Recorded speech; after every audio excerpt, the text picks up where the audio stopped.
Hello दोस्तों, मेरा नाम जगत है और आज मैं आपके लिए लेकर आया हूँ एक छोटी सी कहानी। एक राजा था। वह बहुत न्यायप्रिय तथा प्रजावत्सल एवं धार्मिक स्वभाव का था। वह अपने इष्ट देव की बड़ी श्रद्धा से पूजा पाठ किया करता था। एक दिन इष्ट देव ने प्रसन्न होकर उसे दर्शन दिए और कहा, राजन, मैं तुमसे प्रसन्न हूँ, बोलो तुम्हारी क्या इच्छा है। राजा बोला, भगवान, मेरे पास आपका दिया हुआ सब कुछ है। आपकी कृपा से राज्य में सब प्रकार की सुख शांति है। फिर भी मेरी एक इच्छा है कि जैसे आपने मुझे दर्शन देकर धन्य किया, वैसे ही मेरी सारी प्रजा को भी दर्शन दीजिए। ये तो संभव नहीं है, भगवान ने राजा को बताया। परंतु राजा भगवान से जिद करने लगा। आखिर भगवान को अपने साधक के सामने झुकना पड़ा और बोले, ठीक है, कल अपनी सारी प्रजा को उस पहाड़ी के पास लाना। मैं उस पहाड़ी के ऊपर से दर्शन दूंगा। राजा अत्यंत प्रसन्न हुआ और भगवान को धन्यवाद दिया। अगले दिन सारे नगर में ढिंढोरा पिटवा दिया कि कल सभी पहाड़ के नीचे मेरे साथ पहुँचे और वहाँ भगवान आपको साक्षात दर्शन देंगे। दूसरे दिन राजा अपनी समस्त प्रजा के साथ पहाड़ी की ओर चलने लगा। चलते चलते रास्ते में एक स्थान पर तांबे के सिक्कों का पहाड़ देखा। प्रजा में से कुछ उस ओर भागने लगे। तभी राजा ने सबको सतर्क किया और कहा कि कोई उस ओर ध्यान न दे, क्योंकि तुम सब भगवान से मिलने जा रहे हो। इन तांबों के सिक्के के पीछे अपने भाग्य को लात मत मारो।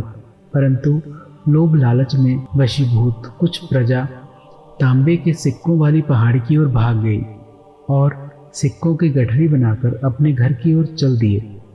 वे मन ही मन सोच रहे थे, पहले ये सिक्कों को समेट लें, भगवान से तो फिर कभी मिल लेंगे। राजा खिन्न मन से आगे बढ़े।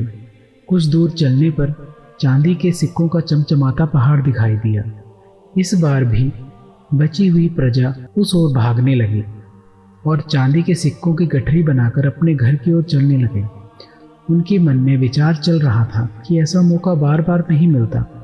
चांदी के इतने सारे सिक्के फिर मिले ना मिले, भगवान तो फिर कभी मिल जाएंगे। इसी प्रकार कुछ और दूर चलने पर सोने के सिक्कों का पहाड़ नजर आया। अब तो प्रजा में बाकी सारे बचे हुए लोग उस ओर भागने लगे और सिक्कों की गठरी लाद कर अपने अपने घरों की ओर चल दिए। अब केवल राजा और रानी ही शेष रह गए थे। राजा रानी से कहने लगे, देखो कितने लोभी हैं लोग, भगवान से मिलने का महत्व भी नहीं जानते। भगवान के सामने सारी दुनिया की दौलत क्या चीज़ है। सही बात है। रानी ने राजा की बात का समर्थन किया और आगे बढ़ने लगे। कुछ दूर चलने पर राजा और रानी ने देखा कि सामने एक हीरों का पहाड़ था। अब तो रानी से भी रहा नहीं गया। हीरों के आकर्षण से वे खुद को नहीं रोक पाई और हीरों की गठरी बनाने लगी।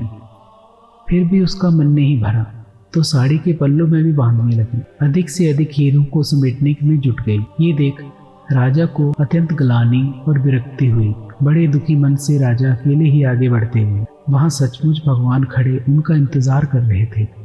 राजा को देखते ही भगवान मुस्कुराए और पूछा, कहाँ है तुम्हारी प्रजा और तुम्हारे प्रियजन? मैं तो कब से उनसे मिलने के लिए बेकरारी से इंतजार कर रहा हूँ। राजा ने शर्म और आत्मग्लानि से अपना सिर झुका दिया।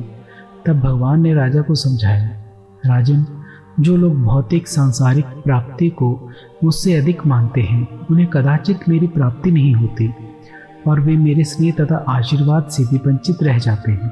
दोस्तों, जो आत्माएं अपने मन और बुद्धि से भगवान पर कुर्बान जाते हैं और सर्व संबंधों से प्यार करते हैं, वे भगवान के प्रिय बन जाते हैं।